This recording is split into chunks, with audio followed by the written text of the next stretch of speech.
तमाम जदीद सहूलतों से आरास्ता बरतानवी मुसाफिर बरदार बहरी जहाज टाइटैनिक जब 15 अप्रैल 1912 को बहरीन ओकियानूस में गर्क हो रहा था तो इस पर सवार हजारों अफराद जहाज पर से ठंडे बर्फीले पानी में गिर रहे थे।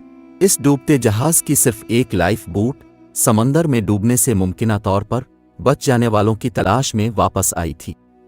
मदद के लिए आने वालों को सख्त अंधेरे में एक चीनी नौजवान लकड़ी के एक दरवाजे से चिमटा हुआ नजर आया जो सर्दी से ठिठुर रहा था मगर जिंदा था। इसका नाम फैंग लैंग था। टाइटैनिक के 6 बच जाने वाले चीनी मुसाफिरों में से एक। उनके बच जाने का मंजर 1997 में हॉलीवुड की ब्लॉक बस्टर फिल्म टाइटैनिक में भी दिखाया गया है, मगर उन चीनी मुसाफिरों की बका, उनकी मुसीबतों का खात्मा हरगिज न था। न्यूयॉर्क की जमीन पर पहुंचने के 24 घंटे के अंदर ही उन्हें मुतनाज़ा चाइनीज एक्सपल्शन एक्ट के तहत मुल्क बदर कर दिया गया। इस कानून के तहत अमेरिका में चीनियों के तर्क वतन करके आने पर पाबंदी थी। इसके बाद ये 6 चीनी तारीख के औराक से गुम हो गए। ताहम हाल ही में एक चीनी दस्तावेजी फिल्म द सिक्स में इस हादसे के 109 बरस बाद उनकी जिंदगियों पर रोशनी डाली गई है। फिल्म में टाइटैनिक से हटकर भी मौज़ूआत का अहाता किया गया है। उनकी शनाख्त लीबनिंग, फैंग लैंग, चैंग चिंग, आह लैम, चिंग फो और निंग ही के नामों से हुई। ये लोग जज़ारन गर्ब अल हिंद जाना चाहते थे। बरतानवी फिल्म साज और द सिक्स के डायरेक्टर आर्थर जोन्स कहते हैं कि इन लोगों के बारे में इज्तिमाई तौर पर ज़्यादा मालूमात मौजूद नहीं है। इन जिंदा बच जाने वाले चीनियों के नाम टाइटैनिक पर सफ़र करने वालों की फहरिस्त में मौजूद थे और इस बहरी जहाज़ के बारे में अखबारात में शाये होने वाले मज़ामीन में उनका जिक्र मिलता है। मगर तारीख दानों और मुहक्किकीन के मुताबिक इस हादसे में बच जाने वाले दूसरे मुसाफिरों के मुकाबले में जिन्हें मीडिया में खूब जगह मिली और उन्हें सराहा गया, मगरिब में चीन मुखालिफ जज्बात की वजह से इन चीनी मुसाफिरों की तजलील की गई। मिसाल के तौर दी ब्रुकलिन डेली ईगल में इस हादसे के बाद शाये एक रिपोर्ट में इन लोगों को एक ऐसी मखलूक कहकर मुखातिब किया गया है जो खतरे की पहली अलामत के साथ ही लाइफ बोट्स में नशिस्तों के नीचे दब गई थी।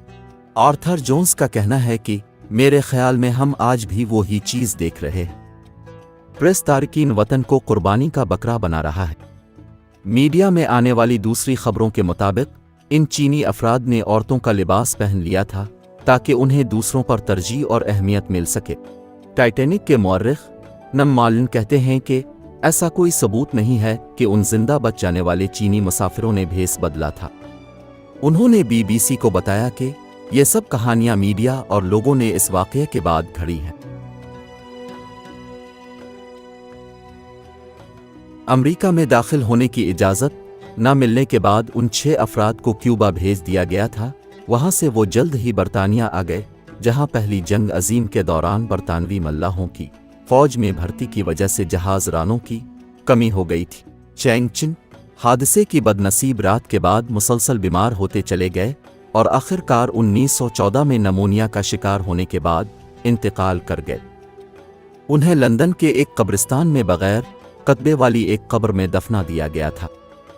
दूसरों ने 1920 तक एक साथ बरतानिया में काम किया। इस वक्त मुल्क जंग की वजह से शदीद माली बहरान से गुजर रहा था और तारकीन वतन के खिलाफ जज्बात उरूज पर थे। इनमें से कुछ चीनियों ने बरतानवी औरतों से शादी रचा ली थी और यहाँ उनकी औलादें भी पैदा हुईं, मगर तारकीन वतन मुखालिफ पॉलिसी की वजह से उन्हें यह मुल्क और अपने प्यारों को छोड़कर जाना पड़ा। जोन्स कहते हैं कि इसमें उनका कोई कसूर नहीं था। ऐसे तमाम खानदान सियासत की भींत चढ़ गए थे जिस पर उनका कोई इख्तियार नहीं था। आह लैंग को हांगकांग बदर कर दिया गया था, जबकि निंग ही एक दाखानी जहाज पर कलकत्ते के लिए सवार कर दिए गए। लीबनिंग कनाडा चले गए, जबकि फैंग लैंग बरतानिया और हांगकांग के दरमियान जहाज रानी करते रहे और आखिरकार उसी अमेरिका की शहरियत हासिल कर ली जिसने कभी उन्हें धुतकार दिया था। टाइटैनिक बनाने वालों का दावा था कि यह जहाज कभी नहीं डूबेगा। आज की मालूमाती वीडियो का यही इख्तिताम होता है।